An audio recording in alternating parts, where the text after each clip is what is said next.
modo presencial, ¿verdad? Sí. Sí. Sí.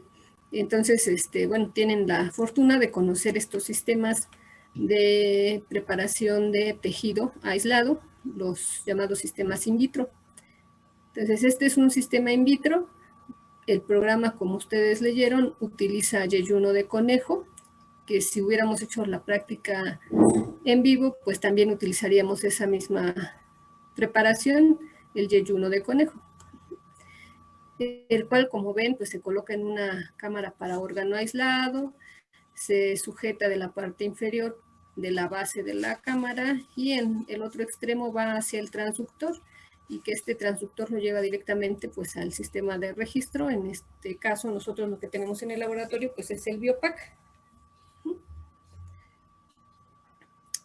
Este órgano que está aquí está bañado, cubierto por una solución de Krebs en este caso, porque es yeyuno de conejo. Y vean que este sistema, bueno, lo que hace es que puede hacer lavados dentro de esta cámara, y por esta llave de drenaje, que es la letra C, puede vaciarse la cámara y permitir que se llene con nueva y limpia solución de Krebs. Este sistema, bueno, no recuerdo si lo dice aquí, pero como es un sistema in vitro, tenemos que mantenerlo a una temperatura de 37 grados para que se mantenga vivo el tejido y podamos realizar la práctica. Además que obviamente pues debe tener un recirculador de agua. Bueno, ven también que aquí hay dos jeringas, una verde que dice que se van a administrar los fármacos que sean agonistas, y una rosa que dice que se administran los fármacos antagonistas, dependiendo de la experiencia que vayan a realizar. Y como menciona aquí, bueno, se agregan o se adicionan directamente al baño dentro de la cámara de órgano aislado. De tal manera que al adicionar el fármaco aquí, pues va a bañar a todo el tejido, y entonces vamos a poder ver el efecto de ese fármaco a través del registro. ¿Sí se entiende? Sí, profesora. ¿Sí? Entonces ese es el sistema que utiliza el programa, y les digo, es muy parecido a lo que se hace en la práctica en vivo. Bueno, cuando lo hacemos en el laboratorio más bien. Ahora, ¿qué dudas tienen? Profesora, yo tengo una duda. En el momento de ponerle en yeyuno de conejo, a mí no me aparecen las opciones de nervio ni músculo. Sí, a mí tampoco. Solo me Sí, a mí aparece igual. ya. Bueno, ahorita comparten su pantalla y lo vemos, ¿sale? Aparte de eso, todo lo demás sí viene las opciones para el agonista y las opciones para antagonista.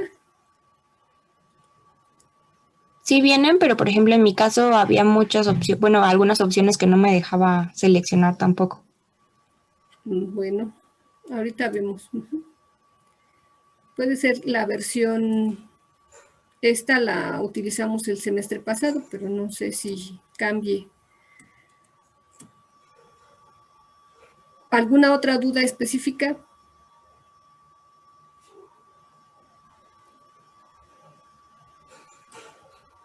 ¿No?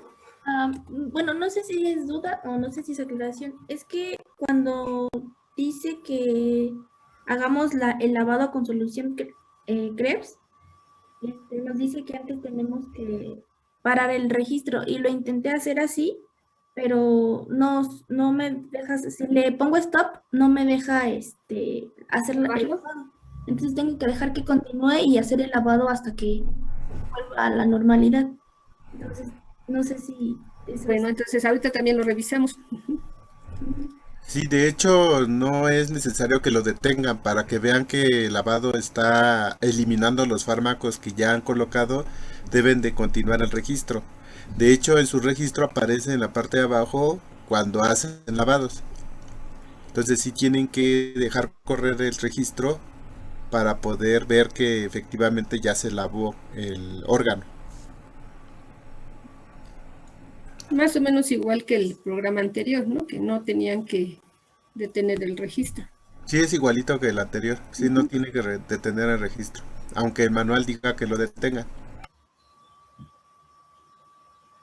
Bueno, y como se ve aquí en la figura y como dice la práctica, una vez que ustedes administren el fármaco, se va a marcar aquí abajo el nombre del fármaco y la dosis que van a administrar.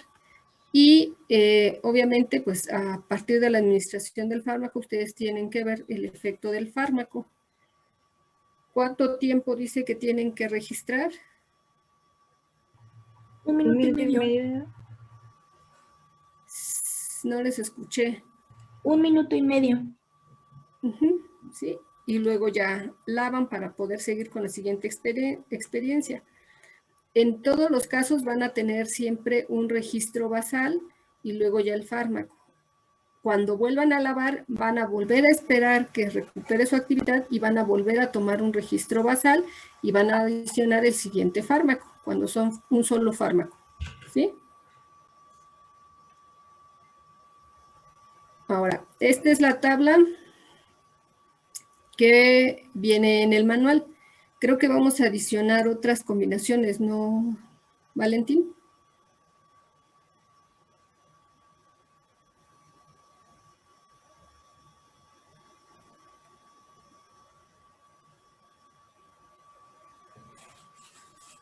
Valentín.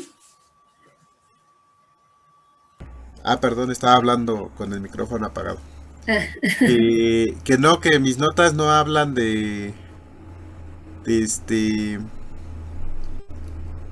modificaciones, maestra. Yo nada más tengo de antihipertensivos mis notas. De esta es que práctica yo me no acuerdo hubo. que adicionamos las de los, por ejemplo, está propranolol con fenilefrina, pero faltaba fenilefrina con fenoxibenzamina. No la tengo yo esa anotada, no tengo eso anotado, doctora. Pero si quiero la hacemos al final. Sí, porque yo sí te digo que... Fenilefrina con fenoxibenzamina Creo que sí viene fenoxibenzamina en la práctica. más fenilefrina.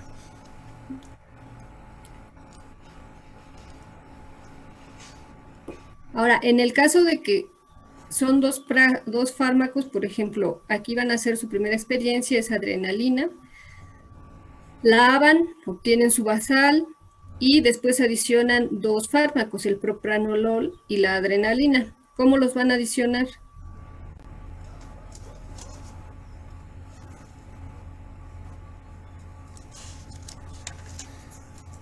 Se tiene que dejar actuar uno por 1 minuto y ya después el otro, se agrega el otro y se deja actuar por 1 minuto.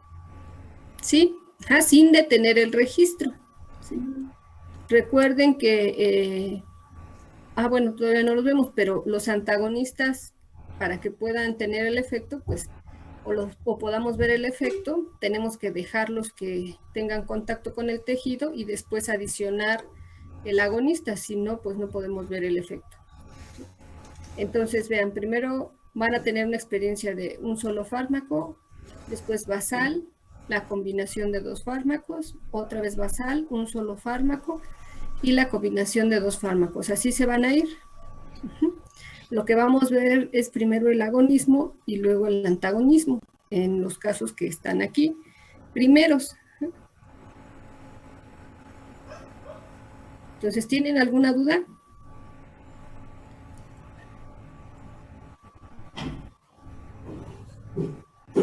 ¿No? No, profesora, gracias. Bueno, ya los vamos viendo sobre la marcha de la práctica, ¿sale? Sí, profesora. Entonces, Sí, profesora. miren, hay en total, así le puede subir, doctora, para Ajá. ver la tabla.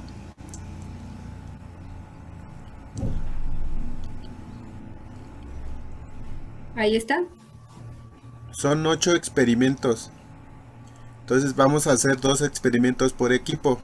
Ahorita el equipo 1 va a compartir su pantalla y vamos a hacer el experimento de adrenalina y después propranolol más adrenalina.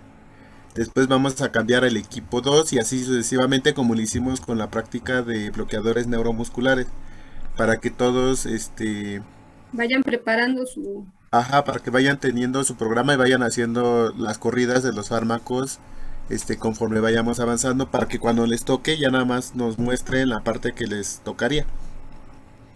Vale, entonces ahorita compartan su pantalla del programa el equipo 1. Bueno, de esto le vamos a sacar la media, el error estándar para cada fármaco, o bueno, en este caso la combinación. Y bueno, vamos a compararlo con los registros basales. ¿Y tienen dudas o saben cómo hacer eso?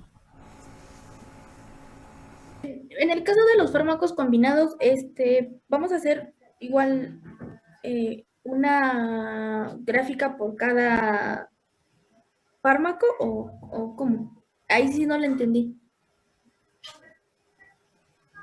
Van a hacer una gráfica donde muestren el resultado de la interacción, o sea Por que eso van les a preguntaron considerar el registro.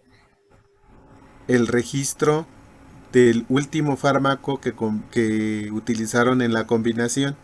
Por ejemplo, donde tienen propranolol y adrenalina, la sumatoria de esos dos efectos es el efecto cuando ya administraron la adrenalina. Ah, ok. Entonces van a considerar 10 espigas 20 segundos después de que administraron al segundo fármaco. Se van a contar 10 espigas después de 20 segundos de haber administrado el segundo fármaco. Y esa sería la respuesta de la interacción de los dos fármacos. ¿Sí me expliqué? Sí, profesor, gracias. Para fines de que tengan ustedes un apoyo a la hora del seminario, les conviene hacer capturas de pantalla de los registros y tenerlos como reserva, o si los pueden incluir en su presentación, en sus gráficos, para que cualquier duda que surja acerca de las gráficas que van a hacer puedan ustedes mostrar el registro.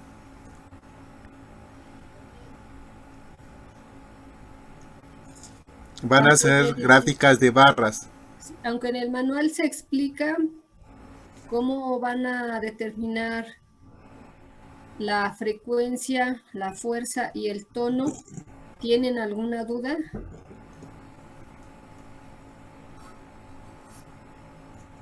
Igual estos La frecuencia, pues nada más van a contar el número de espigas, 30 segundos o el minuto completo, y ese es el número de contracciones por minuto.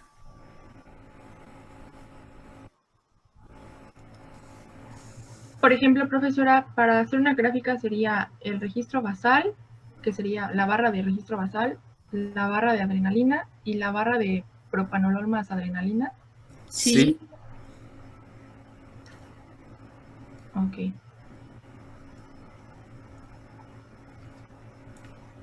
se va a Recuerde aplicar que para alguna- cada experiencia deben demostrar su basal. Tienen que poner cada basal de cada experiencia.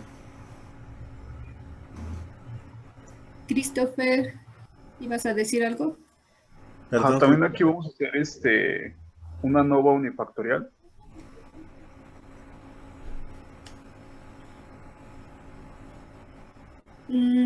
Déjenme revisar, pero creo que no les pide... no, para práctica no se pide que se haga análisis estadístico. No se pide, solamente Solamente la Nada más que gráfica, grafiquen la media y el error. el error estándar. estándar.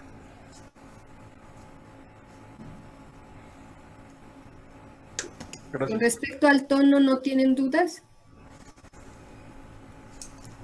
El tono se tomaba en el valle de la onda, digamos, en el punto más bajo. Exacto. Ok. Sí, en cada espiga el punto más bajo es el tono. ¿Y la fuerza? En la cresta, ¿no? Sí, la cresta, muy bien. Sí. Recuerden que van a tomar 10 espigas 20 segundos después de que administraron los fármacos, para que todos tengan el mismo registro, tomen el registro en el mismo punto. Entonces, después de 20 segundos de que administraron el fármaco, empiezan a contar 10 espigas. Para el equipo 6 que no tiene todos los fármacos, pídanle los resultados a sus compañeros, ¿sí?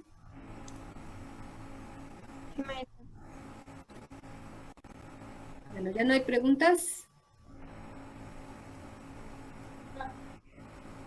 ¿No? Bueno, vamos a dar 10 minutos de receso, bueno, 9 porque ya son 12:51. Y a la 1 regresamos a clase, ¿sale?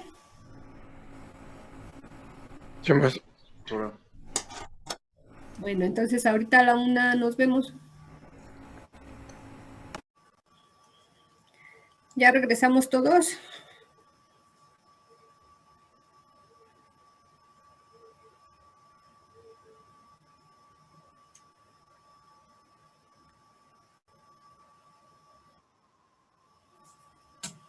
Sí, maestra.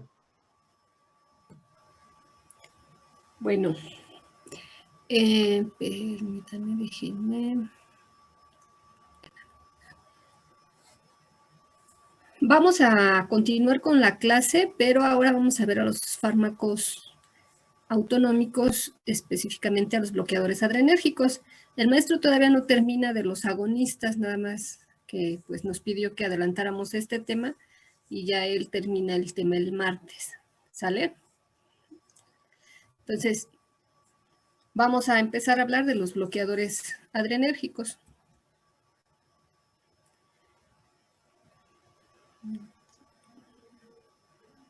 Espero que se cambie porque no cambió.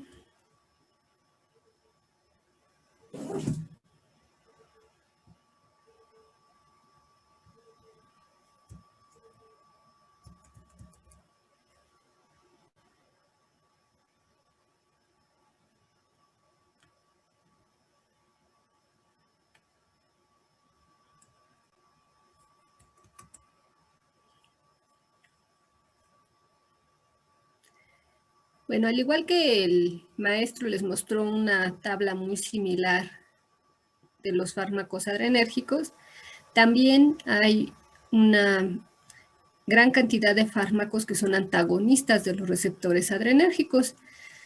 Y pues hay antagonistas para los receptores alfa y antagonistas para los receptores beta. Dentro de estos primer grupo, que son los antagonistas de los receptores alfa, los hay no selectivos y los hay selectivos. Entonces es prácticamente lo mismo que les mencionaba el maestro, nada más que estos son en calidad de antagonistas. Entonces de los no selectivos están los más representativos, la fenoxibenzamina y la fentolamina, y luego los selectivos por alfa 1. Ahorita ya utilizaron uno en la práctica que fue el prazosin o prazosina, como dice ahí. Pero está el terazocin, doxazocina, alfusocina, bueno, tamsulosina, indoramina, urapidilo y bunazocina.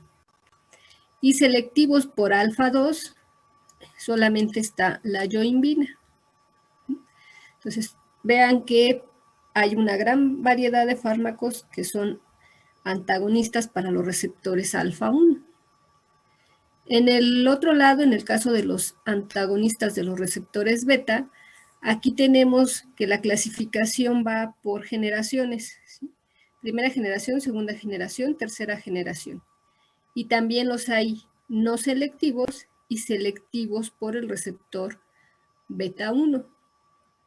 Los no selectivos de primera generación está el nadolol, el pembutolol, el pindolol, y el más representativo de este grupo y de todos los antagonistas no selectivos beta es el propranolol, que es el que utilizaron ahorita en la práctica. ¿Sí? También está el timolol, el sotalol, que los vamos a ver incluso más adelante en el sistema cardiovascular, levobunolol y metipranolol. Entonces, todos estos son no selectivos, antagonistas beta y de primera generación. Después vieron Vinieron los de segunda generación que ya fueron selectivos por el receptor beta 1. Entre ellos está el acebutolol, atenolol, el bisoprolol, el esmolol y el metoprolol.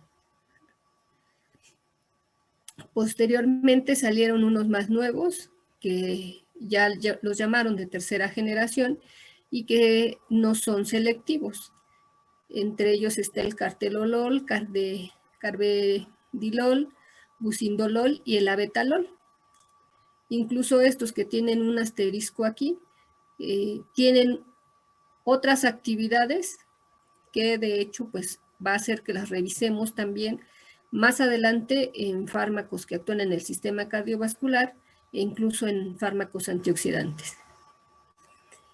Y están los de tercera generación que son selectivos por el receptor beta 1, entre los que está el betaxolol, el celiprolol y el nebivolol. Incluso pues todavía hay algunos más nuevos que pueden encontrarse en algunos de los libros. Entonces vamos a empezar por los antagonistas de los receptores alfa.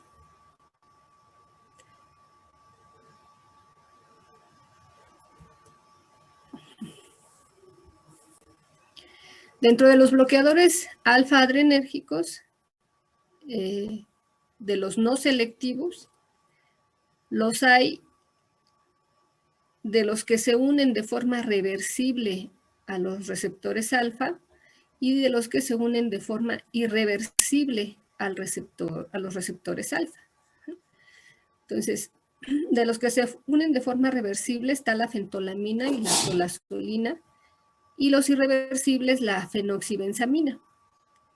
Y como no son selectivos, pues reconocen tanto a los receptores alfa 1 como a los receptores alfa 2. Aquí abajo, bueno, les muestro la estructura de los fármacos. La fenoxibenzamina se considera que es irreversible porque prácticamente es un agente alquilante, entonces cuando se une al receptor forma un enlace que ya pues difícilmente se puede disociar. Por eso se considera que es un bloqueador alfa adrenérgico no selectivo irreversible. Mientras que pues la fentolamina y la tolazolina, vean que son imidazolinas, ¿sí? Su grupo imidazol, y vamos de hecho a ver muchos fármacos de naturaleza química, y estos sí tienen un tiempo pues de unión al receptor en el cual el receptor va a permanecer bloqueado, pero cuando se separan del receptor, pues el receptor puede quedar disponible para que se pueda unir o el agonista o otra vez el antagonista. ¿Sí? Entonces, por eso se considera reversibles. Estos, pues, como la fenoxibenzamina, tienen un tiempo de acción muy prolongado porque el receptor ya no se recupera. Y estos tienen un efecto más corto porque tienen un tiempo determinado de unión al receptor y después se separan de él. ¿Le puedo cambiar? Sí, profesora. Sí, profesor. Bueno. De los selectivos alfa 1, bueno, de todos los nombres que les mencioné ahí, bueno, vean, aquí está el prazosina o prazosina, como gusten. Y les decía que este es el más representativo de los antagonistas selectivos alfa 1. También está la terazocina, la doxazocina, la alfusocina, incluso la tamsulosina es un antagonista selectivo alfa 1, pero además reconoce con mayor afinidad a los receptores alfa 1A. Entonces se considera incluso que es selectivo para los receptores alfa 1A, en calidad obviamente pues de antagonista. Y en el caso de los alfa 2, como les mencioné, y ya se los había mencionado antes el maestro, está la yoimbina. Este prácticamente, bueno, no es un fármaco que se use de primera elección, sin embargo todavía se mantiene en casos de urgencias. En cambio, estos otros, los selectivos alfa-1, sí son de mayor uso.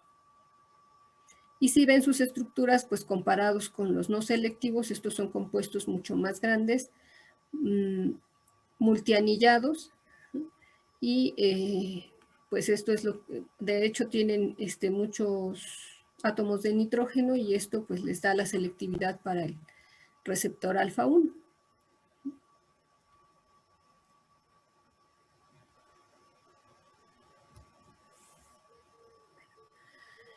Para que podamos entender las acciones de los fármacos antagonistas de los receptores alfa, pues vamos a hacer un repaso rápido porque ya lo vimos ampliamente con el maestro.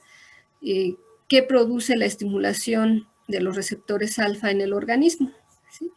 Entonces, a manera de resumen rápido, bueno, específicamente hablando del receptor alfa-1, la estimulación de este receptor, ¿qué produce? ¿A qué está acoplado el receptor alfa-1? ¿A una proteína GQ? A una proteína GQ, ¿sí? Déjenme cambiar.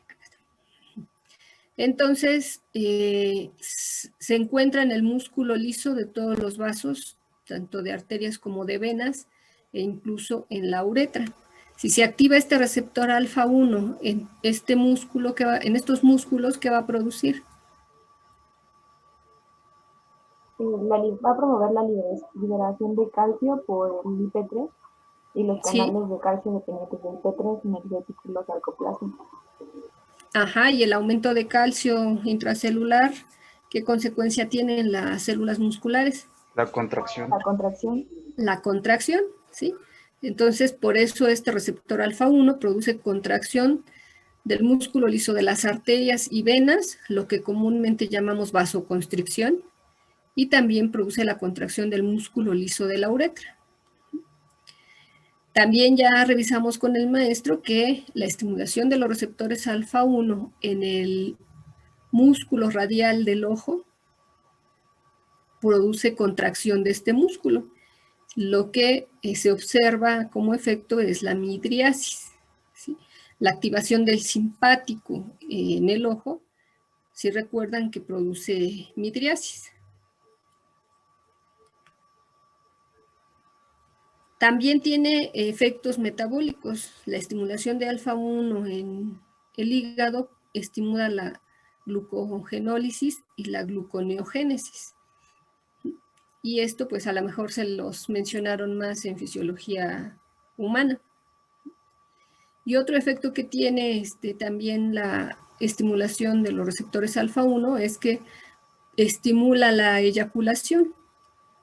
Esto obviamente pues en los varones.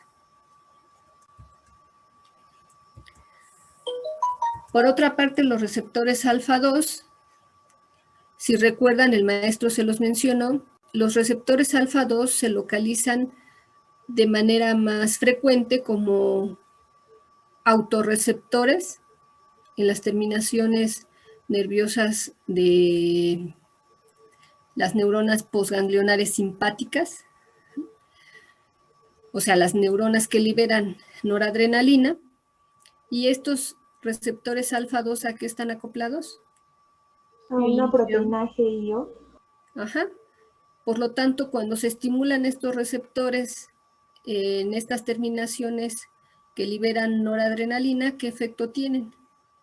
Disminuye la producción de AMP cíclico. Sí. Y con ello, la liberación de neurotransmisor. ¿Sí?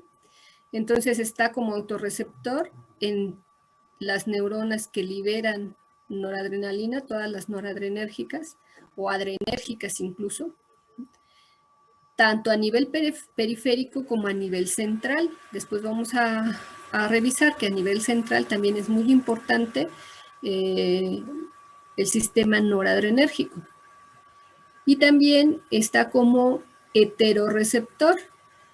Heteroreceptor también presináptico en las terminaciones de las neuronas que liberan otro neurotransmisor diferente obviamente a la noradrenalina, por ejemplo el de acetilcolina. A nivel periférico, bueno, pues el de acetilcolina, y produce el mismo efecto, es un receptor de retroalimentación. Entonces, si se activan los receptores alfa-2 en estas neuronas que liberan acetilcolina, también disminuye la liberación de acetilcolina. ¿Sí? Pues esa es la principal función de los receptores alfa-2. También participa en la inhibición de la liberación de insulina. Como está acoplado a GI, cuando se activan estos receptores en el páncreas, inhiben la liberación de insulina. Igual que estos que tienen efecto metabólico, también los alfa-2, pero en este caso lo hacen en el tejido adiposo e inhiben la lipólisis. ¿Hasta aquí alguna pregunta? Si ustedes revisan su tabla que les pidió el maestro al principio del curso, donde vienen los efectos de la estimulación simpática y parasimpática en los tejidos, también van a encontrar ahí el efecto que tiene, obviamente, en el hígado y en el tejido adiposo. Entonces, esto es un resumen de lo que produce la estimulación tanto de los receptores alfa-1 como de los receptores alfa-2. Entonces, estos fármacos que son antagonistas de los receptores alfa, si son antagonistas no selectivos, ¿qué efectos van a tener?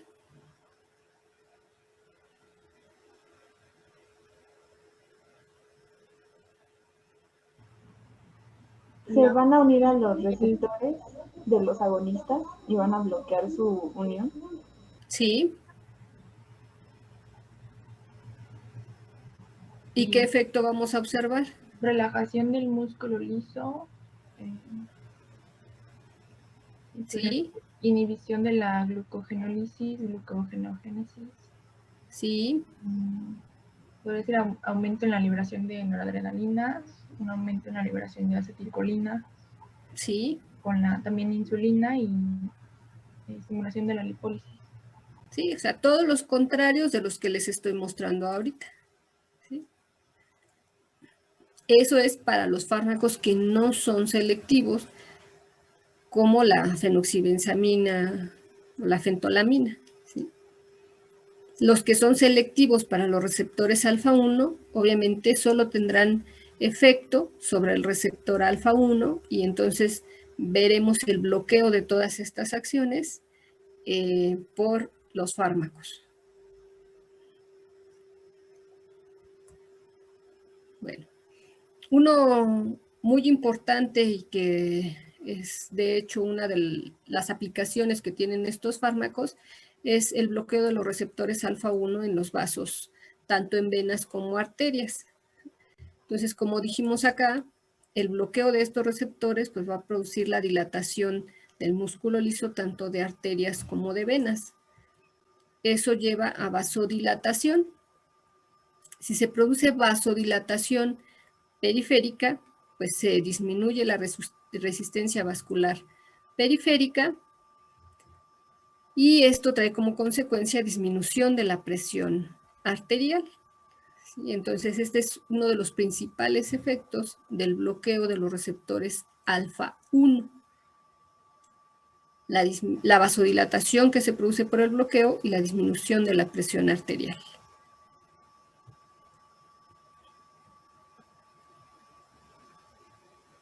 ¿Le puedo cambiar?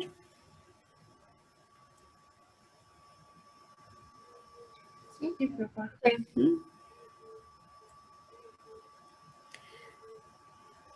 Bueno, en este caso se ilustra en esta diapositiva los dos efectos. ¿Sí? Aquí dice antagonistas de los receptores alfa-1 y del lado derecho tenemos el efecto sobre el músculo lisovascular.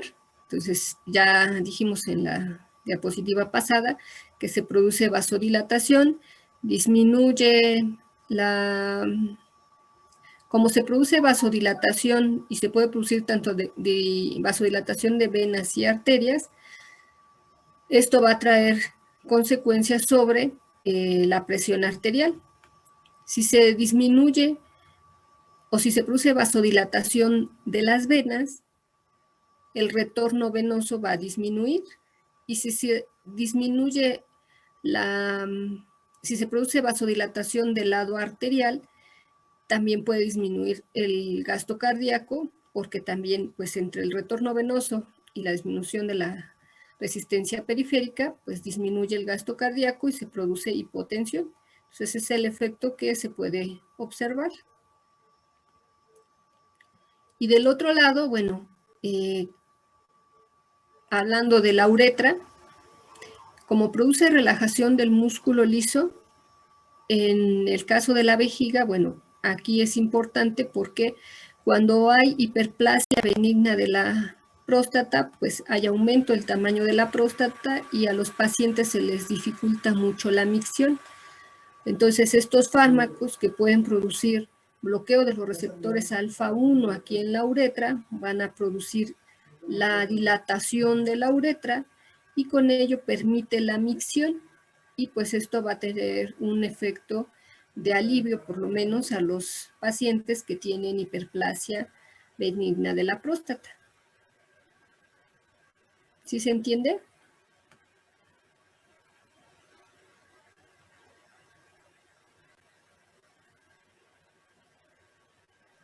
Sí, profesora. ¿Continuamos? Sí, profesora. Si quieren que los espere, me dicen, ¿eh? Ya, profesora.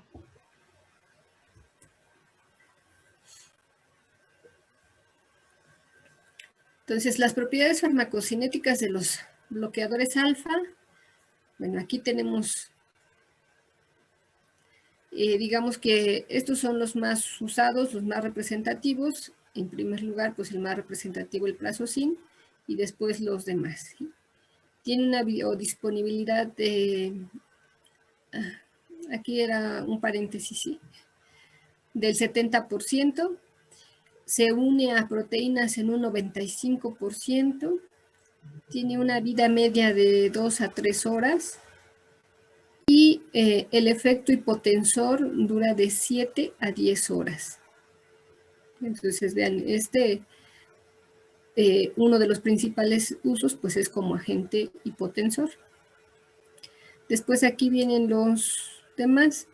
De hecho, aquí la tamsulosina y la alfusosina no tienen aquí la duración, es más que el del prazosin. Vean acá la doxazosina, más de 24 horas, la terazosina de 18 a 24 y el rapidilo de 12 a 24. Todos tienen una biodisponibilidad mayor al 70%, a excepción de estos dos, ¿no?, que es 64 y 65. Pero si todos se unen a proteínas en un porcentaje alto, son más bajo 80%, pero los demás de 90 para arriba. Y la vida media, pues vean, estos como, pues dice aquí, ¿no?, de 10 a 13 horas es el tiempo de vida media de la tamsulosina. De la doxazosina 20 horas, por eso el efecto hipotensor pues es de más de 24 horas.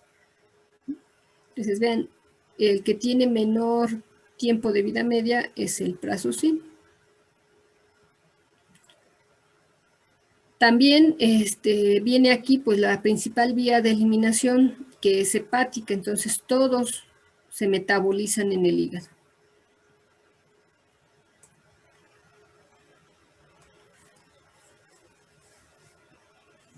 Entonces, ¿cuáles son los usos terapéuticos de los antagonistas alfa? Pues como agente antihipertensivo, aunque no son los fármacos de primera elección. Ya cuando veamos fármacos antihipertensivos, ya cuando lleguemos a cardiovascular, van a ver que hay otras muchas opciones y bueno, aunque estos también se utilizan, no son los de primera elección, pero sí se pueden incluir en el tratamiento de la hipertensión. El uso que sí es importante y más frecuente, pues es el de la hiperplasia prostática benigna, que es lo que les explicaba, ¿no? Mejora la micción en los pacientes que tienen hiperplasia prostática.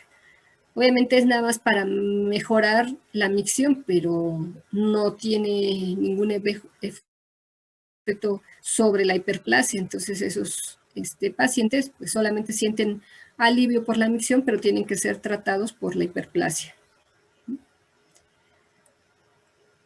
También un uso que tienen es en los pacientes que tienen feocromocitoma, particularmente la fenoxibenzamina. Si recuerdan que esta, como se une de manera irreversible a los receptores, pues tiene un tiempo de vida mayor y por lo tanto pues tiene mejor efecto en los pacientes que tienen feocromocitoma.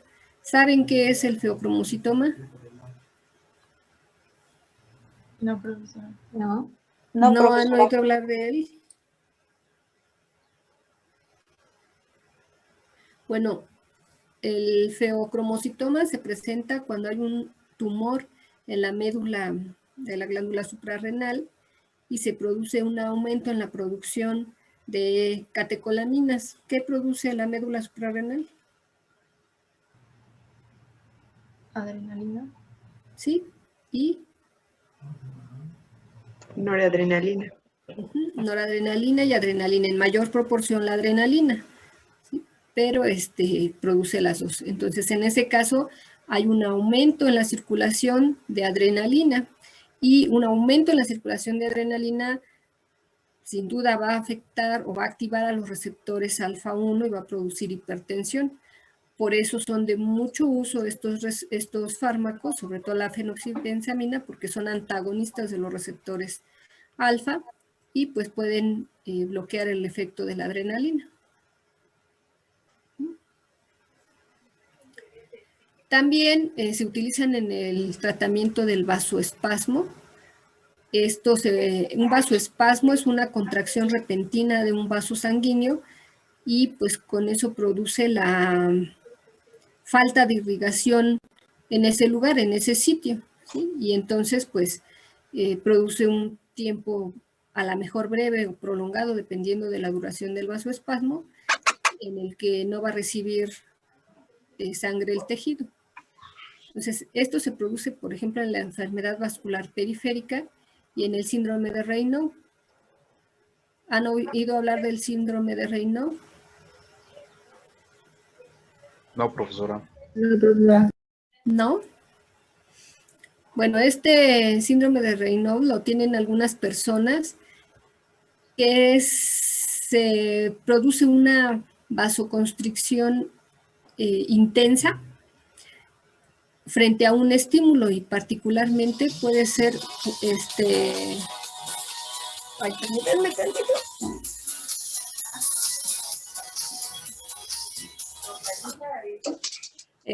En las extremidades.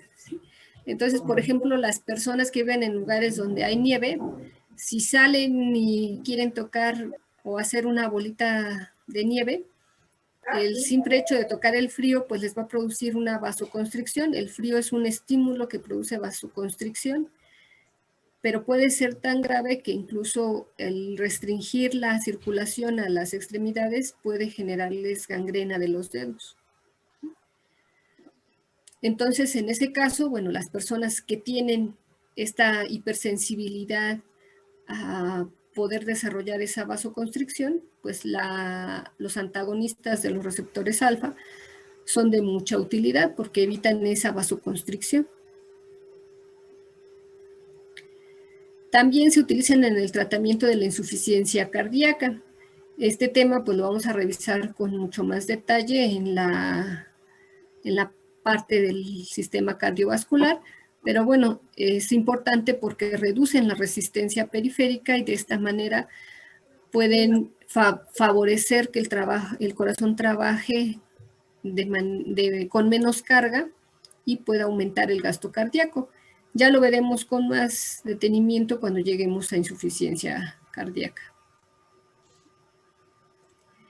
Y bueno, un uso que tiene la fentolamina es que se puede utilizar para la disfunción eréctil, nada más que se tiene que administrar por vía intracavernosa. Y bueno, pues para los pacientes que lo requieren, pues es una de las terapias que se les puede ofrecer. ¿Alguna pregunta? No, profesora. ¿No?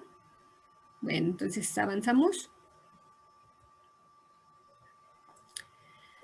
De los efectos adversos que se presentan con los antagonistas de los receptores alfa, va a ser uno muy frecuente, la hipotensión ortostática.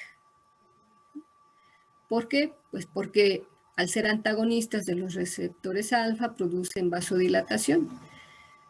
Y si una persona que toma antagonistas de los receptores alfa está sentada y de repente se levanta bruscamente, pues le produce hipotensión ortostática. ¿Por qué? Pues porque aunque se active el reflejo barorreceptor, los receptores alfa están bloqueados y entonces no tienen esa respuesta rápida de vasoconstricción y por lo tanto, pues incluso se puede marear la persona, ¿no? Por esta misma respuesta de la hipotensión ortostática, se produce estimulación cardíaca refleja. Todo fármaco, y eso se lo tienen que aprender, todo fármaco que produce vasodilatación va a producir activación del reflejo barorreceptor. Y en este caso, vean, si se activa el reflejo barorreceptor, los receptores alfa están ocupados por los antagonistas. Pero ¿qué pasa en el corazón?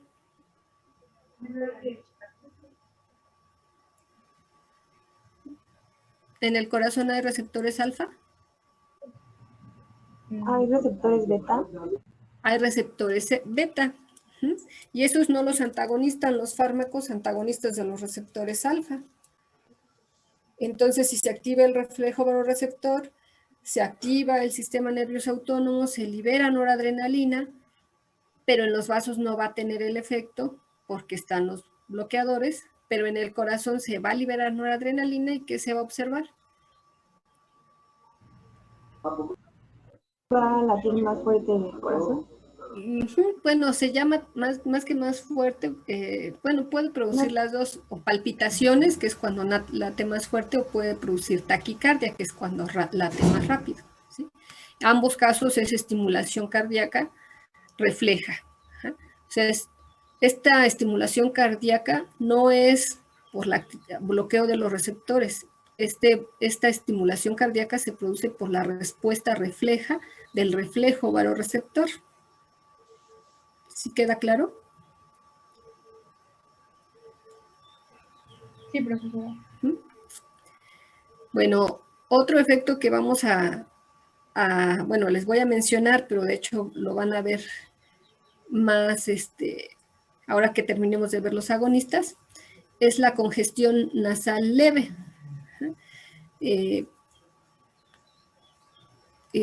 Vamos a ver con más detalle el efecto de los receptores alfa, sobre todo para la liberación en la mucosa nasal. El bloqueo de estos receptores produce congestión. También puede producir trastornos gastrointestinales, sobre todo la fentolamina, porque este fármaco en particular estimula la secreción de ácido. Entonces, si un paciente tiene úlcera gástrica, pues no es recomendable administrarle fentolamina, porque esto puede empeorar su situación, incluso puede llegar a producir perforación intestinal. Y bueno, otro efecto es la inhibición de la eyaculación. Si recuerdan, dentro de las funciones que vimos de los receptores alfa, estaba la facilitación de la eyaculación. Al bloquear estos receptores se produce inhibición de la eyaculación. Y particularmente la fenoxibenzaimina se ha mostrado, por lo menos en estudios en animales, que puede producir mutagénesis, por lo cual no es recomendable que se administre la fenoxamina por tiempo prolongado.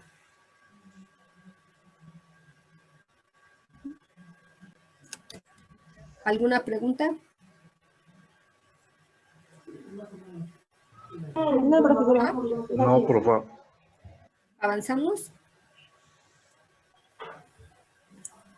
Bueno, y la yoimbina, si no mal recuerdo, creo que el maestro hasta les dijo que buscaran algo sobre la yoimbina. Sí, era para tratar la disfunción eréctil, creo. Pues, algo así vi.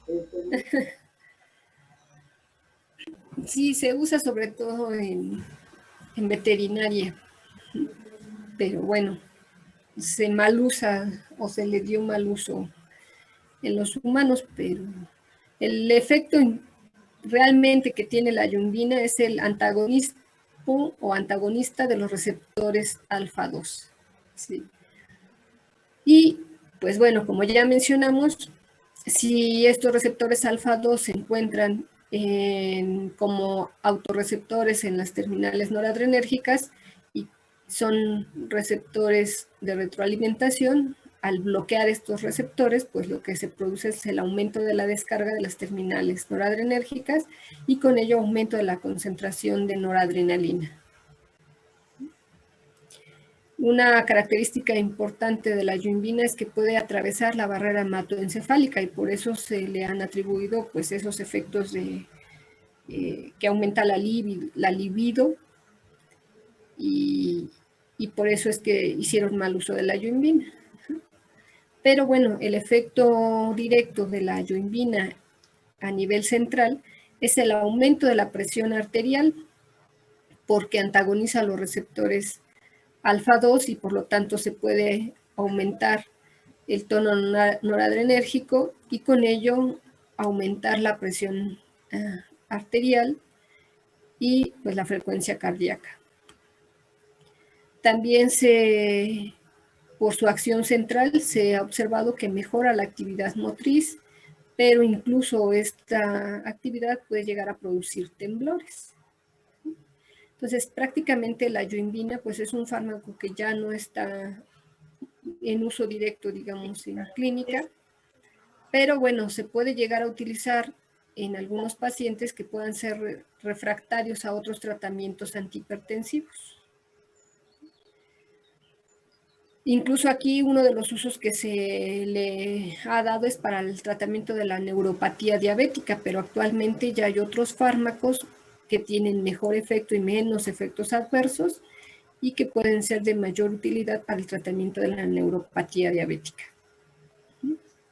Ya vamos a hablar de por lo menos uno de ellos más adelante. Yo creo que igual al equipo que le tocó del sistema de preguntas hasta aquí, ¿no? Bueno, entonces esta es una tabla que muestra un resumen del efecto de los antagonistas adrenérgicos. Esta está en el Goodman, si no mal recuerdo. La pueden consultar en el Goodman. Y pues prácticamente es el resumen de lo que acabamos de ver, ¿sí? Los que son no selectivos, los bloqueadores alfa, que se llama aquí clásicos, la fenoxibenzamina, la fentolamina y la tolazolina. Y recordando que la fenoxibenzamina es irreversible y la fentolamina y la tolazolina son reversibles. Las acciones farmacológicas prominentes es la disminución de la resistencia vascular periférica y con ello pues disminución de la presión arterial. El efecto sobre los vasos, ¿no? La vasodilatación en general o la venodilatación específica, hablando del lado venoso. Y de las aplicaciones terapéuticas, el que ya mencionamos en el feocromocitoma, donde dijimos que hay un exceso en la producción de catecolaminas. Y los efectos adversos más comunes es la hipotensión postural, y pues como lo vimos en la diapositiva anterior, dificultan la capacidad para eyacular. Los selectivos alfa 1, con que se aprendan el prazosin, pues está bien, pero pues vean que están todos los demás. Como estos son selectivos para los receptores alfa 1, pues con más razón producen disminución de la presión, de la resistencia vascular periférica, disminución de la presión arterial, y relaja los músculos de la fibra lisa en el cuello de la vejiga o de la uretra para el mejoramiento de la micción, en lo que ya vimos que era la hiperplasia prostática benigna. las aplicaciones terapéuticas en la hipertensión primaria y pues en la hiperplasia prostática benigna, donde incrementa el volumen de orina. Esto es hiperplasia prostática benigna. El efecto adverso, igual que los no selectivos, pues es la hipotensión postural, sobre todo al inicio del tratamiento, por lo cual pues obviamente no se recomiendan los cambios bruscos de postura. ¿Hasta aquí alguna pregunta?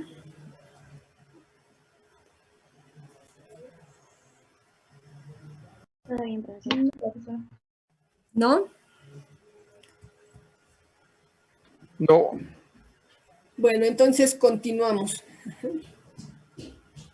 con los antagonistas de los receptores beta. Y bueno, esta es la misma tabla, nada más para hacer el cambio de tema. Entonces, hay los no selectivos. Estos no selectivos obviamente van a actuar tanto sobre los receptores beta 1 como los receptores beta 2. ¿Qué tipo de receptores hay en el corazón?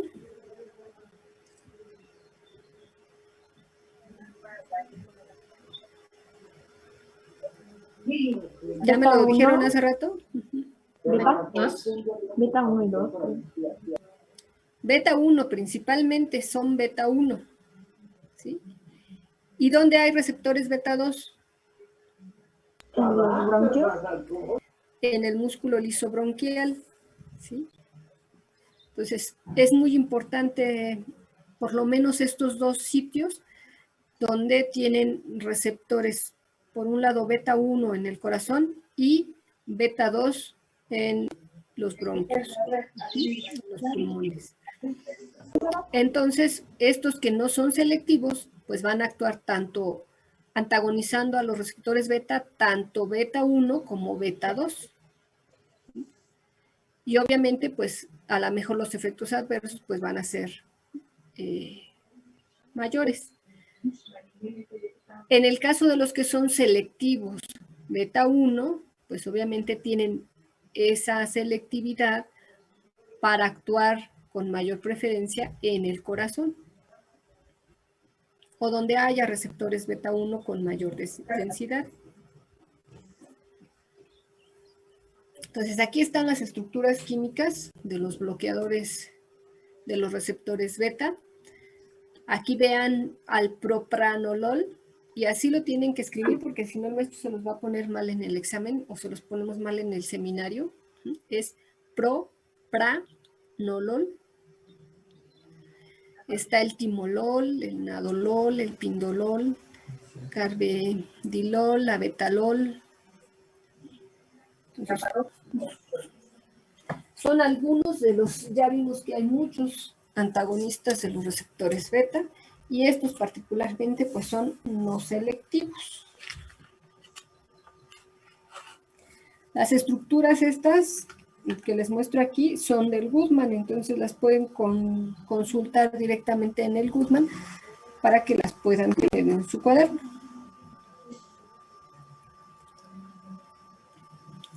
Y aquí de los selectivos beta 1, de los selectivos beta 1 está el metoprolol, el atenolol, el acebutolol y el esmolol.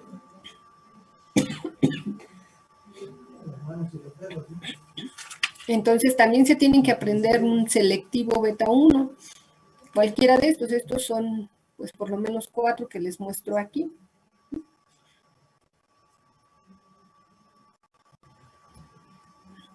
Aquí hay otros, el bisoprolol, el betaxolol, el bucindolol, estos ya que son de los más recientes, el nebivolol y el celiprolol. También estas son estructuras del Guttman, así que no hay ningún problema, las pueden consultar en el libro. Yo les aconsejo que para todas las estructuras químicas sí consulten mejor los libros, porque luego en internet no están pues como que muy confiables, ¿sí? Y pues para los fármacos que tienen que explicar para sus seminarios de las prácticas, pues nos van a hablar y nos van a mostrar las estructuras de los fármacos que utilizaron. ¿Sale?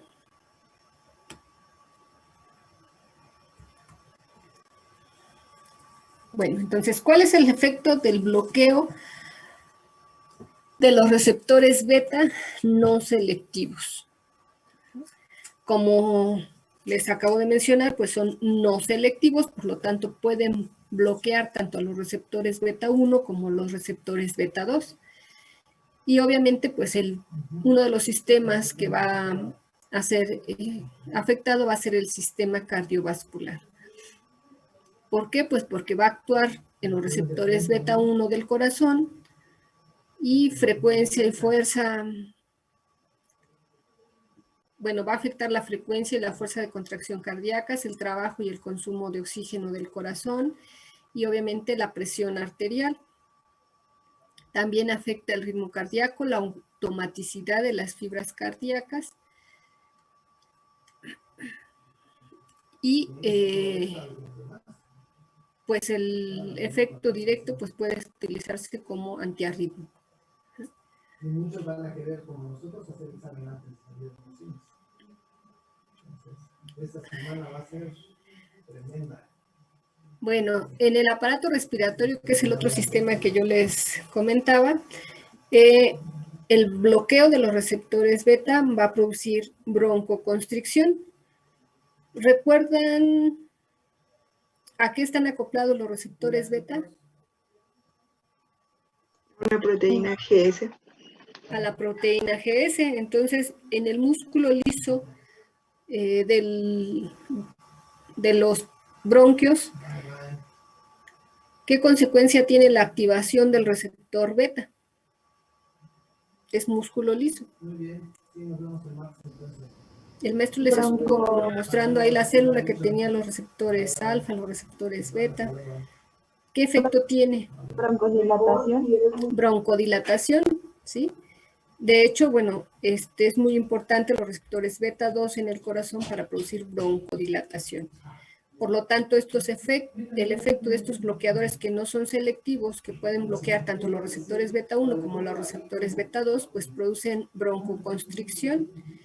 Así que un paciente que obviamente tiene asma, este tipo de fármacos pues son totalmente contraindicados en ellos. Y también mencionamos, bueno, al igual que los receptores alfa, los receptores beta también tienen efectos metabólicos y participan tanto en el metabolismo de los carbohidratos como de los lípidos. Profesora, tengo una pregunta. ¿Sí? Sí, bueno, es que por ejemplo el salbutamol provoca broncoconstricción porque se une a los beta 2, pero también en el corazón produce, bueno, un efecto adverso, creo que es la taquicardia, y ahí hay receptores beta 1, entonces, ¿cómo se da esto? Sí, el salbutamol, aunque muchos lo consideran que tiene mayor afinidad por los receptores beta 2, sí también recuerdan que el maestro siempre les ha mostrado las tablas de afinidades de los fármacos por los receptores. Entonces, tiene mayor afinidad por los receptores beta 2, pero tiene cierta afinidad por los receptores beta 1. Dependiendo de la dosis, sobre todo en dosis altas, puede incluso llegar a actuar también sobre los receptores beta 1. También depende mucho de la susceptibilidad de los pacientes. Sobre todo en niños, es muy probable que la administración de salbutamol que le quieren producir una broncodilatación, también produzca taquicardia o de hecho produce palpitaciones. Gracias, profesora. Sí, entonces cuando decimos que un fármaco es selectivo para un tipo de receptores, pues le estamos diciendo, recuerden, de acuerdo a la concentración que se necesita para inactivar o bloquear al receptor.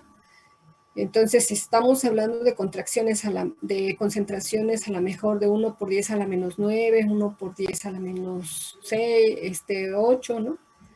Pero puede unirse también a otros receptores, pero a dosis más altas o a concentraciones más altas. Entonces, pues sí, depende mucho de la dosis.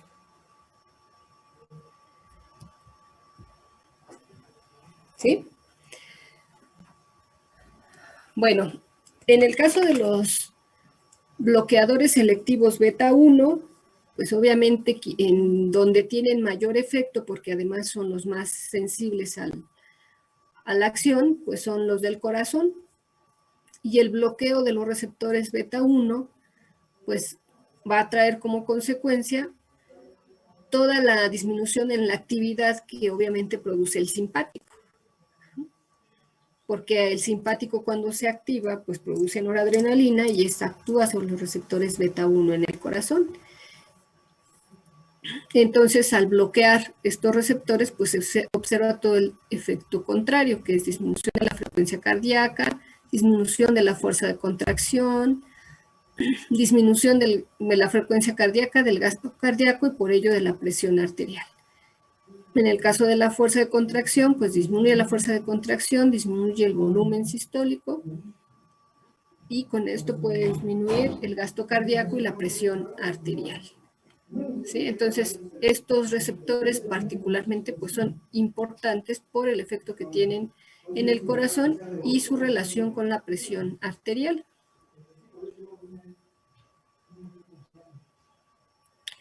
El otro efecto también importante y que también tiene relación con la presión arterial y que también involucra los receptores beta 1 son los receptores que están en el riñón y que pues estimulan la secreción de renina.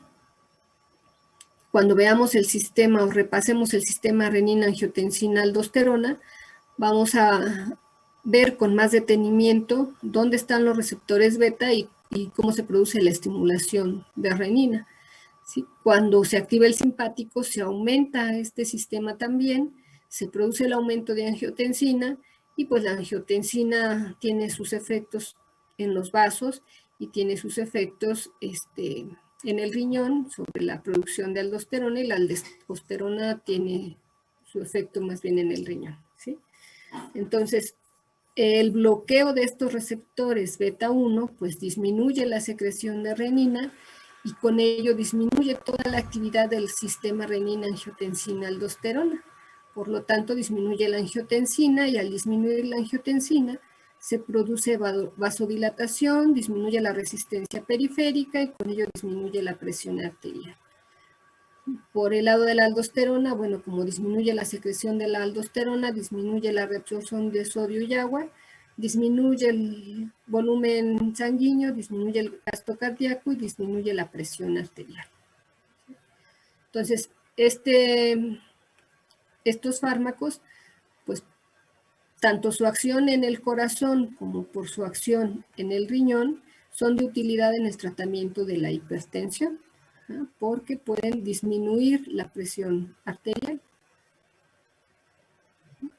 Cuando hablemos del sistema renina-angiotensina-aldosterona, van a ver que la angiotensina es uno de los agentes vasoconstrictores más potentes.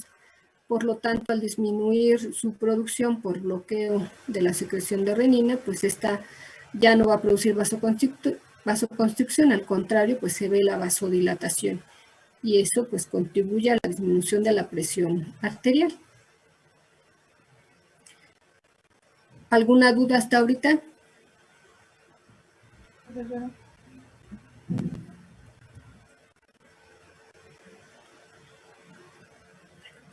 Entonces, prácticamente los antagonistas beta, que son selectivos beta 1, son los dos principales efectos que tienen. ¿Sí? Ahora, de los fármacos más recientes que yo les mencioné, que está el carvedilol y el labetalol, estos, además de ser antagonistas de los receptores beta 1, tienen afinidad por los receptores beta 2, es lo que les mencionaba en este caso. Bueno, estos fármacos, aparte de activar a los receptores, bloquear a los receptores beta 1, tienen un efecto de agonista en los receptores beta 2. Particularmente en esta célula, que es una célula de músculo liso de los vasos. Vean, si es agonista de los receptores beta 2, pues ya me dijeron hace rato, ¿no? Aumenta el AMP cíclico y esto en el músculo liso produce vasodilatación. Entonces, es un efecto que no se contrapone con la acción del antagonismo beta 1. ¿Sí? Al contrario, favorece la vasodilatación y con ello pues la disminución en la presión arterial. Entonces este es otro efecto adicional que tienen estos fármacos aparte del bloqueo beta 1. También pueden bloquear canales de calcio tipo L que se encuentran en la membrana de estas células musculares lisas de los vasos. Si se bloquea este canal de calcio en esta célula muscular lisa, ya no va a entrar calcio. Y como no entra calcio, pues disminuye el calcio intracelular y pues ya se favorece la vasodilatación. ¿Sí? ¿Se entiende este mecanismo?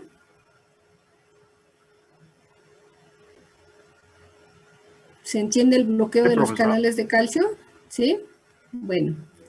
Otro efecto que tiene el carvedilol sobre todo es su actividad antioxidante. Si esta es una célula muscular lisa de los vasos, ¿qué habrá o qué otra célula estará asociada a esta célula muscular lisa?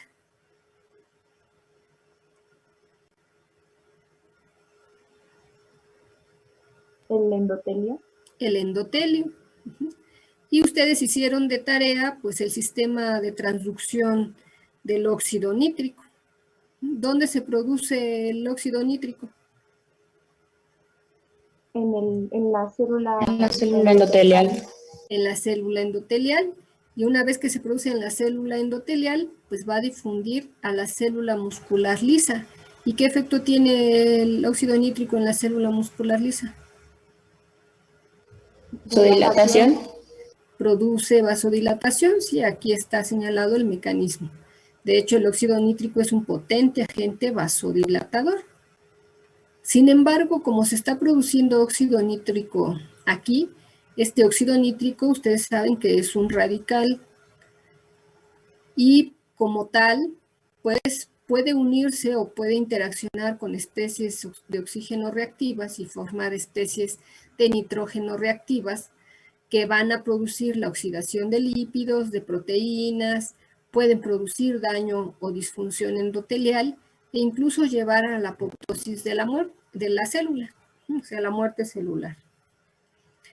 Por otro lado, también este óxido nítrico puede estimular la agregación y adherencia plaquetarias, por lo cual puede favorecer un estado de trombosis, estimula la oxidación de las LDL, por lo que puede dar origen a la ateroesclerosis, e incluso puede producir proliferación de las células del músculo liso, de la fibra muscular lisa, y al aumentar la proliferación de estas células hace al tejido más rígido. Por lo tanto, pues se puede ver un aumento en la resistencia periférica. Entonces, el óxido nítrico, aparte de su efecto vasodilatador, puede tener estos otros efectos. Obviamente, normalmente, pues se neutraliza y ya no pasa nada, pero cuando hay disfunción endotelial, el óxido nítrico activa estos mecanismos.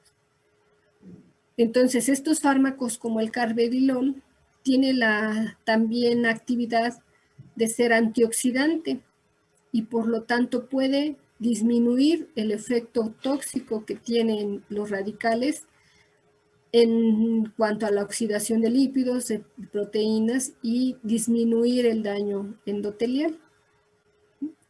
Entonces, este fármaco, aparte de ser antagonista beta 1, es agonista beta 2, bloquea canales de calcio del tipo L y es antioxidante, ¿sí? Por eso es uno de los fármacos que tenían asterisco, porque estos tienen otros efectos que obviamente pues les da mayor utilidad de tratamiento. ¿Sí se entendió?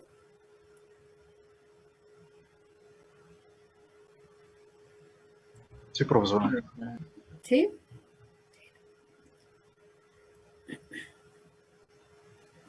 ¿Qué otros efectos? Pues ya lo que estuvieron revisando con el maestro, por eso se tardó él mucho en revisar prácticamente el efecto del sistema nervioso simpático, bueno, parasimpático y simpático. Entonces, estos fármacos pues prácticamente antagonizan las acciones de la activación de los receptores beta, ¿sí? Entonces son antagonistas beta, por lo tanto, pues todas aquellas acciones donde estén involucrados, pues van a reducir la acción. Por lo tanto, pues reducen la presión intraocular, por lo tanto reducen la producción de humor acuoso y aumentan el drenaje. Esto ya se los explicó el maestro, ¿sí? Entonces, particularmente, pues son útiles también en el tratamiento del glaucoma. Él ya les mencionó agentes muscarínicos. Bueno, también hay estos que son bloqueadores de los receptores beta, que son también útiles en el tratamiento del glaucoma. Otro efecto es que reducen el flujo plasmático renal. Ya vimos que también en la arteria renal hay receptores beta y el bloqueo de estos receptores beta en la arteria renal reducen el flujo plasmático renal, por lo tanto disminuyen el filtrado glomerular o la velocidad de filtrado glomerular. Y bueno, esto prácticamente pues tiene actividad en el sistema renina-angiotensina-aldosterona. También un efecto que tienen es que aumentan el tono uterino. Normalmente, sobre todo en un útero grávido o gestante, ¿sí? Estos sería un efecto que no sería muy bueno, obviamente, si estamos hablando de etapas tempranas del embarazo, porque pueden incluso inducir un riesgo de aborto. Aumentar el tono uterino. Normalmente los receptores beta, como están acoplados a proteínas GS, relajan todo el músculo liso, encuéntrese donde se encuentre. Sin embargo, bloquear a los receptores beta pues produce el efecto contrario, entonces puede producir contracción de este músculo liso uterino y pues un riesgo de aborto. Por lo tanto, pues es importante que las mujeres embarazadas pues tengan mucho cuidado con el uso de estos fármacos. ¿Por qué se mete aquí? Bueno, pues porque algunas mujeres durante el embarazo sufren aumento de la presión arterial por cuestiones pues genéticas o no sé, hasta a veces hereditarias, ¿no? Empiezan con preeclampsia y pueden llegar a eclampsia y aumentar mucho la presión arterial. Por lo tanto, utilizan fármacos antihipertensivos. Pero bueno, en este caso, este tipo de fármacos pues no son de utilidad porque pueden aumentar el tono uterino y inducir un riesgo de aborto. También otro efecto que tienen es que eliminan el temblor inducido por catecolaminas. Vamos a ver cuando ya el maestro les adelante más el tema. No sé si ustedes han sentido cuando tienen un susto muy fuerte o hacen un coraje muy fuerte, que se quedan como con un cierto temblor. ¿Les ha pasado? Sí. ¿Sí? Bueno, pues ese temblor que se queda es precisamente por la liberación de catecolaminas, tanto noradrenalina como adrenalina. Entonces hay algunas personas que cuando tienen que hacer una presentación, por ejemplo, dar su seminario de la práctica, pues se estresan mucho y tienen liberación de catecolaminas y empiezan a temblar. Entonces, estos fármacos que son antagonistas de los receptores beta pueden eliminar el temblor inducido por esas catecolaminas. ¿Sí? ¿Se entiende? Sí, profesora. ¿Sí?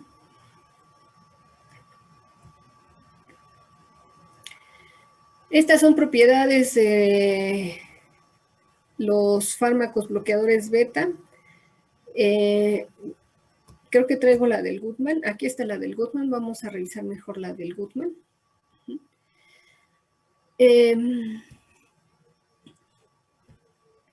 Aquí está varias actividades que mencionan sobre los bloqueadores beta.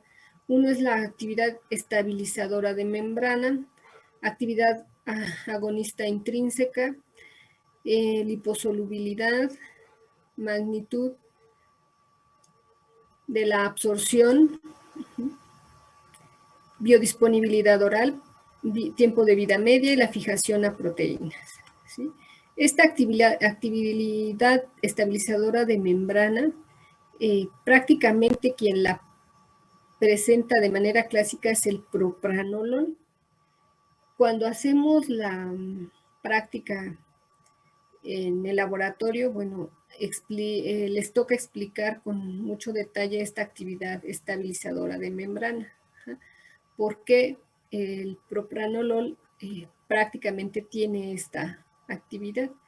Fuera de él, pues vean el carvedilol, que es de los fármacos que les acabo de mencionar, también lo presenta, en este caso el carvedilol, porque tiene bloqueo de los canales de calcio y eso puede producir la estabilidad en la membrana.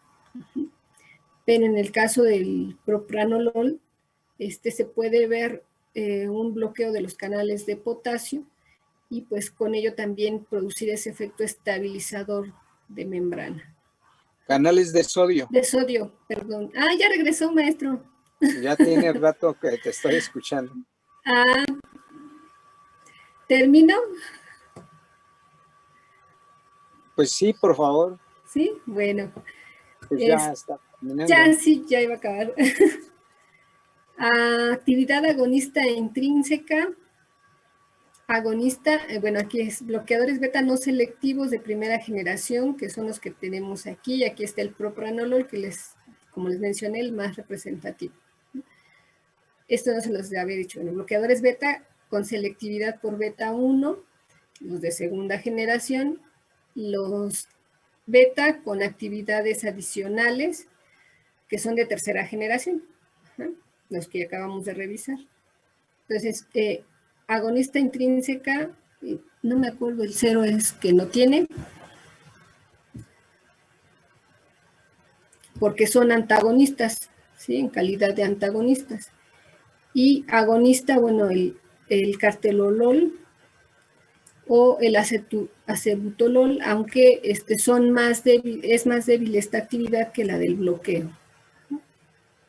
Tienen una liposolubilidad pues entre baja y alta dependiendo del fármaco, por lo cual pues tienen más efectos a nivel periférico. Se absorben, pues la magnitud de la absorción, vean, es alta, a excepción del nadolol que es del 30%, la mayoría es alta, o sea, tienen una buena absorción y una biodisponibilidad oral también pues alta, ¿no? Más baja el propranolol, el nadolol, pero en estos casi es el 100%. De estos que son selectivos beta 1, bueno, de entre el 20, 60, 50, esta es una biodisponibilidad media, digamos, y acá entre el 85% del cartelolol y menos del 30% del carvedilol. El tiempo de vida media también va a variar. Vean, el propranolol tiene un tiempo de vida media de 3 a 5 horas, mientras que el nadolol tiene un tiempo de 20 a 24 horas. Y estos que son selectivos por beta 1, por ejemplo el esmolol, de 0.15 horas, o sea, un cuarto de hora, no menos, ¿no? El atenolol de 6 a 7 horas, el metoprolol de 3 a 7 horas, y vean el carvedilol de 7 a 10 horas. Entonces incluso tiene un tiempo de vida media mayor. Y la fijación a proteínas, pues depende también del fármaco. Por ejemplo, el propranolol tiene el 90% de unión a proteínas. Los demás tienen una unión más baja. Estos también tienen una unión más baja. Pero el carvedilol, vean, también tiene una unión alta a proteínas, casi es el 98%.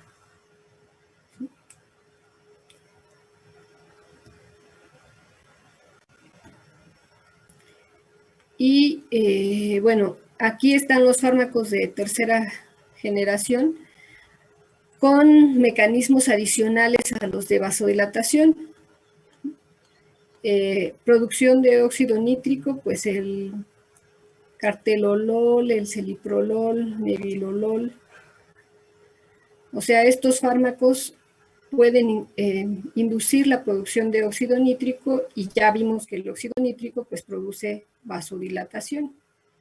Agonismo por los receptores beta, lo que vimos en la diapositiva. A ser agonistas de los receptores beta favorecen también la relajación del músculo liso de los vasos. Antagonismo de los receptores alfa 1, vean aquí incluso aparece el carvedilol. Dijimos que este también actuaba como agonista, aunque no está acá, pero también es agonista de los receptores beta 2 y antagonista de los receptores alfa 1. También vimos que bloquea canales de calcio, los canales de calcio tipo L que les mencioné hace ratito en la diapositiva. Otro mecanismo de acción adicional es el de la apertura de los canales de potasio, que en este caso pues solamente lo tiene el tilizolol. Y la actividad antioxidante que les mencioné hace rato, que la tiene particularmente el carvedilol. Entonces, estos son otros mecanismos adicionales que tienen todos estos fármacos que son antagonistas de los receptores beta. Y por lo tanto, bueno, en el caso del carvedilol, del celiprolol, tienen uso pues en otros trastornos o otras enfermedades relacionadas con el sistema cardiovascular que vamos a revisar más adelante. Usos terapéuticos como antihipertensivo y antiaginoso son de los usos más comunes, también como antiarrítmico, y vean que, bueno, estos tres efectos están relacionados obviamente con el sistema cardiovascular, y ya hablaremos ampliamente cuando toquemos los temas. También en el tratamiento de la migraña, que también vamos a tener un tema particular para el tratamiento de la migraña, y ahí los vamos a volver a mencionar. Para el miedo de hablar en público y el síndrome postalcohólico, también, bueno, pueden ser de utilidad. Para el tratamiento del glaucoma, particularmente el timolol, que ya les había yo mencionado. Y en el tratamiento del hipertiroidismo, en este caso, cuando hay un aumento en las hormonas tiroideas, ustedes saben, y a quien nos toque revisar después que expongan el tema de fármacos antitiroideos, nos van a hablar del hipertiroidismo. Pero si recuerdan de sus clases de fisiología humana, ¿qué consecuencias tiene el aumento de hormonas tiroideas, particularmente en el corazón?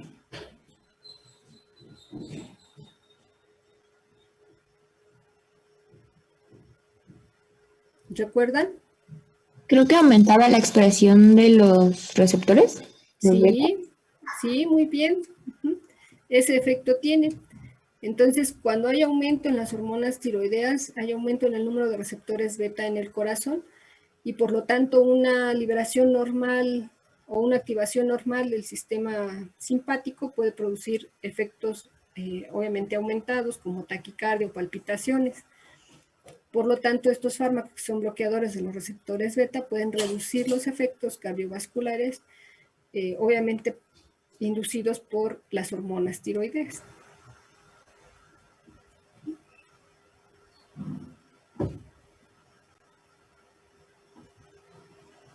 De los efectos adversos que se observan más comunes, pues pueden ser cardiovasculares, obviamente por el efecto en el corazón, pueden reducir el ritmo cardíaco, pueden producir baradiarritmias, insuficiencia cardíaca, porque al bloquear la acción de los receptores beta, pues va a disminuir tanto la fuerza como la frecuencia del corazón, y pues esto puede producir arritmias y a insuficiencia funcional del corazón. También unas de las reacciones adversas que se pueden observar son frío en las extremidades y el síndrome de Raynaud. En este caso, vean, ya habíamos mencionado a los antagonistas alfa. En este caso, ¿por qué se puede producir esto con los fármacos antagonistas beta?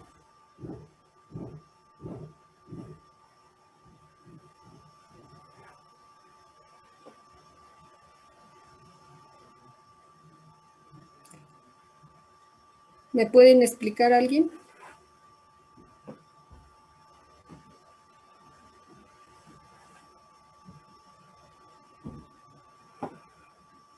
En los vasos, ¿qué tipo de receptores hay?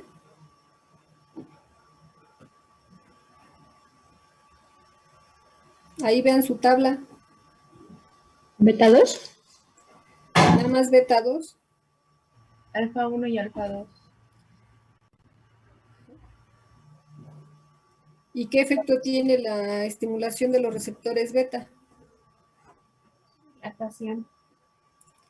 ¿No escuché? Dilatación. Dilatación, ¿sí? ¿Y la activación de los receptores alfa? Constricción. Alfa 1, vasoconstricción. Entonces, si estos fármacos bloquean a los receptores beta, ¿qué pasa si hay liberación de noradrenalina en las terminaciones noradrenérgicas? Por parte de las terminaciones noradrenérgicas, más bien. No se va a poder unir la noradrenalina a sus sitios de unión. ¿A los receptores cuáles? A los receptores beta. A los receptores beta. ¿Y qué efecto va a predominar? El de vasoconstricción. El de vasoconstricción, el de los receptores alfa 1, ¿sí? Por eso se puede producir ese frío en extremidades por la vasoconstricción que se presenta, y el síndrome de Raynaud, porque obviamente pues al estar bloqueados los receptores beta, se disminuye la probabilidad de vasodilatación y se favorece la vasoconstricción. ¿Sí?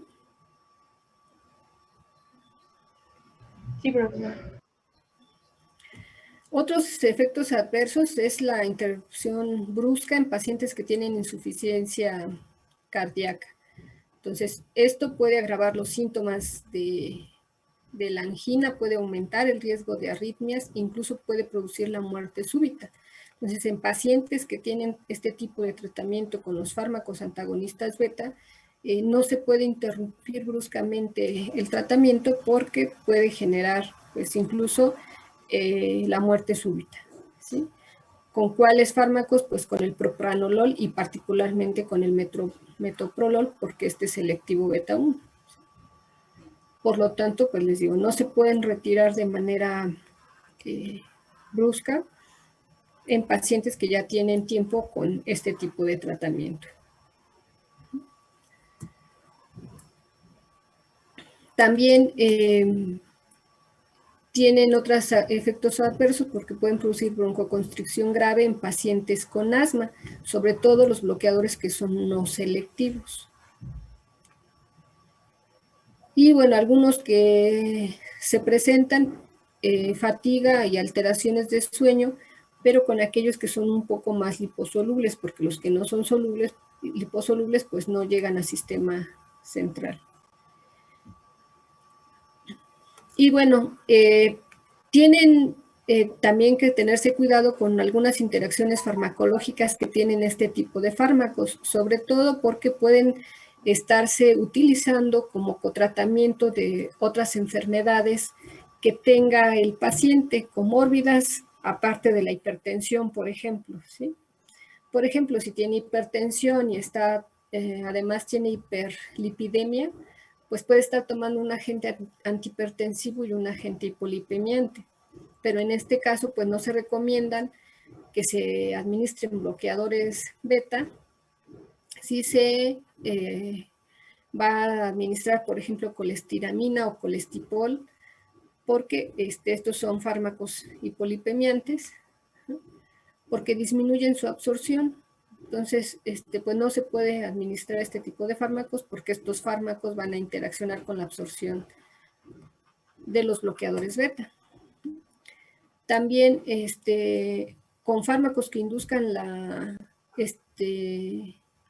o que produzcan inducción enzimática en el hígado, como la rifampicina, la fenitoína, el fenobarbital, estos pues tampoco se pueden administrar junto con los bloqueadores beta porque pues pueden aumentar el metabolismo de los mismos. Y efecto farmacodinámico, bueno, aquí con fármacos que tengan efectos similares, por ejemplo, los antagonistas de los canales de calcio, los cuales vamos a hablar más adelante, pero el antagonista de los canales de calcio es el mismo efecto que les expliqué ahorita con el carvedilol, ¿sí? Al bloquear los canales de calcio, pues se puede producir vasodilatación, pero si se utilizan fármacos antagonistas de los canales de calcio junto con los bloqueadores beta, pues se puede producir un efecto de adición ahora sí que del mismo efecto, y pueden producir insuficiencia cardíaca, incluso bloqueo auroventricular. Por lo tanto, pues no es recomendable utilizar fármacos.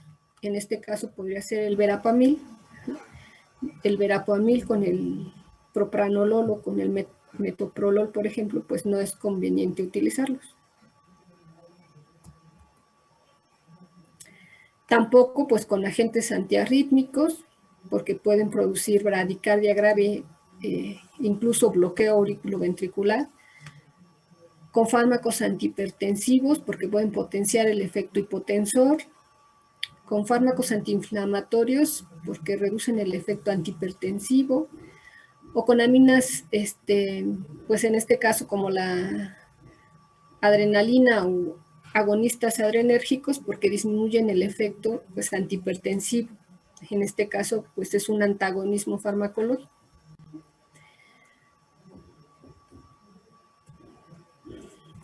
Y ya, ese sería pues todas las interacciones que pueden tener estos fármacos.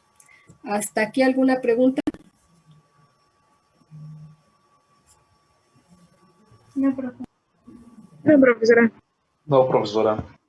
¿No? Bueno, entonces si no tienen preguntas, pues con esto terminamos la clase y pues el martes continuamos con el tema que se quedó el maestro. Vamos a hacer el martes la evaluación de fármacos antimuscarínicos, ¿verdad, maestro?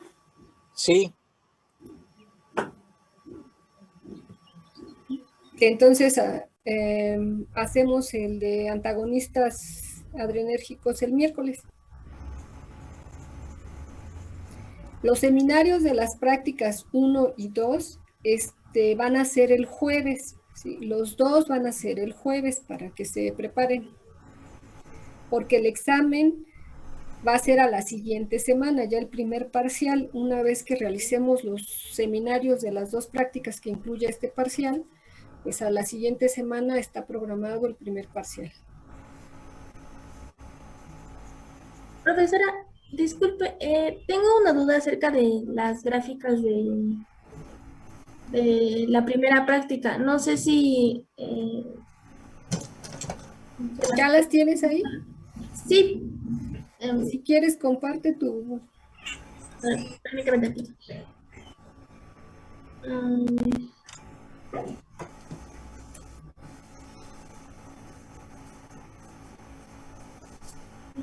¿Dónde está? Aquí está.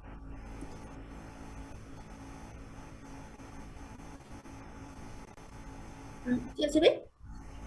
Ya.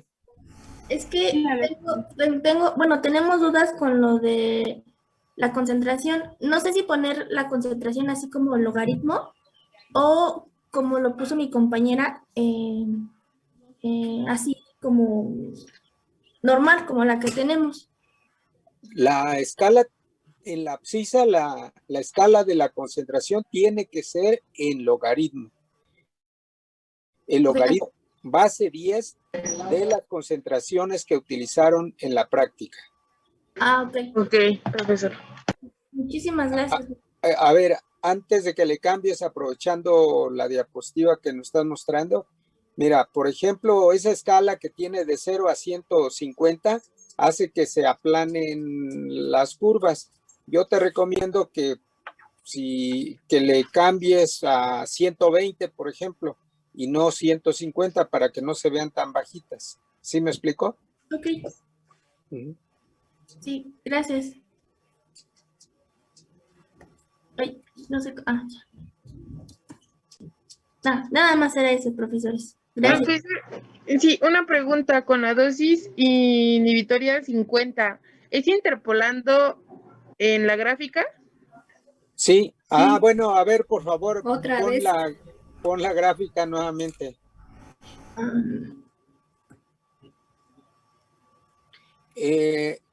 Bueno, ojo, para que digan las cosas como se deben de decir. En este caso, como en la abscisa lo que tenemos es concentración, el parámetro es concentración inhibidora 50 o concentración bloqueadora 50, como lo quieran decir, pero no es dosis, ¿eh? Las dosis se manejan cuando el fármaco se administra en un organismo in vivo, ¿sí? En este caso, como es una cámara de órgano aislado, el término apropiado es concentración. Ah, mira, como aprovechando que está expresado en porcentaje de respuesta, vean que el 100% de la respuesta se ve muy bien en este caso con el suxametonio. Entonces habría que trazar una línea recta en 50 justamente. Traza una línea recta. Ay, estoy intentando hacerla muy recta posible. Sí, pero bueno, deberías de tomar la que es línea recta. Línea recta, sí, no el trazo a mano alzada. Tómala de ahí de... Una línea. Como si pusieras una flecha. Ándele, ahí va. Ajá. Eso. Entonces ahí está. Y ahora habría que trazar esa línea recta también hacia la abscisa. Mándele más o menos. Bueno, ahí. Y entonces ahí uno puede leer el valor. En ese caso, pues anda como por 5.25, digamos.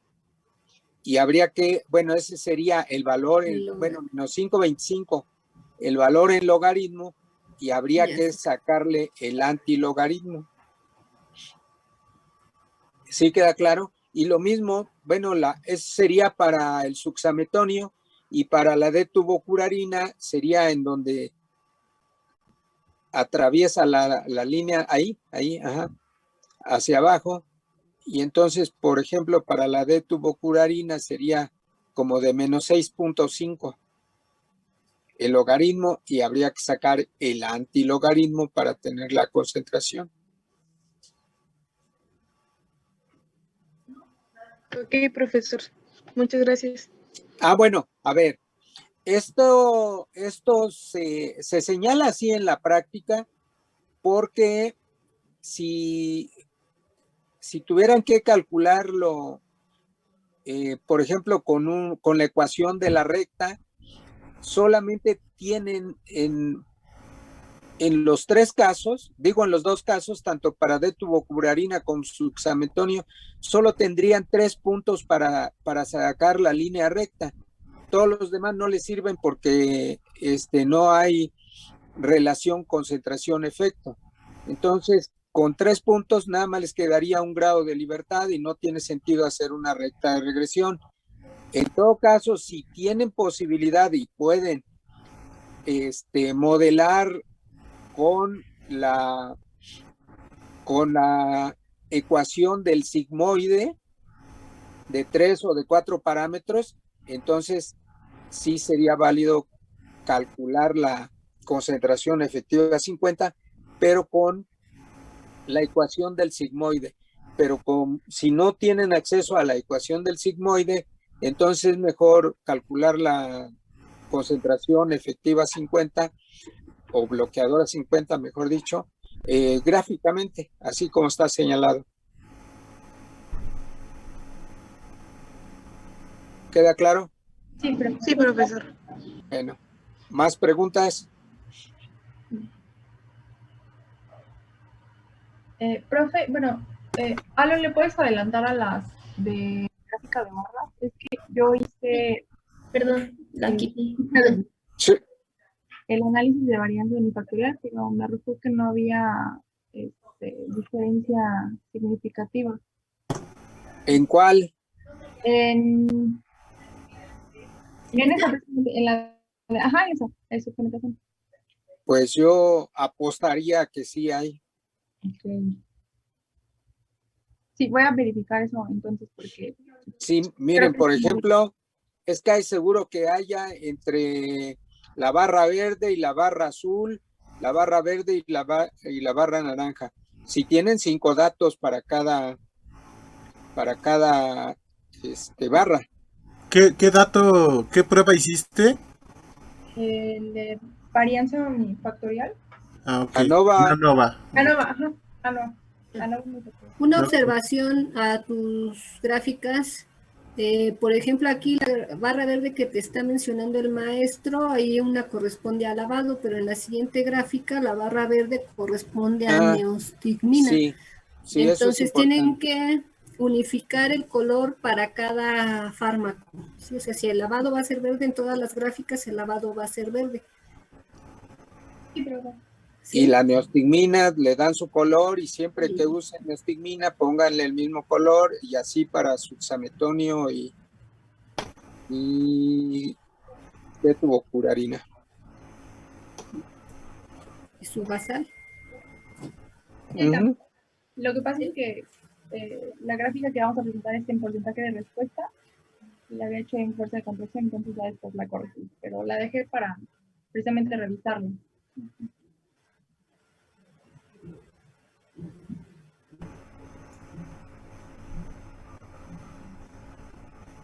Entonces dejamos esta gráfica, ¿no? La de porcentaje de respuesta. Sí, luego ya unificamos el color también junto con Ok. Entonces ya nada más sería eso, profe. Bueno. Muchas gracias. Si alguien más tiene duda, pues, y si no, pues ya fue todo por hoy. Ya de la práctica 2, ya si tienen dudas, pues nos avisan. Sí.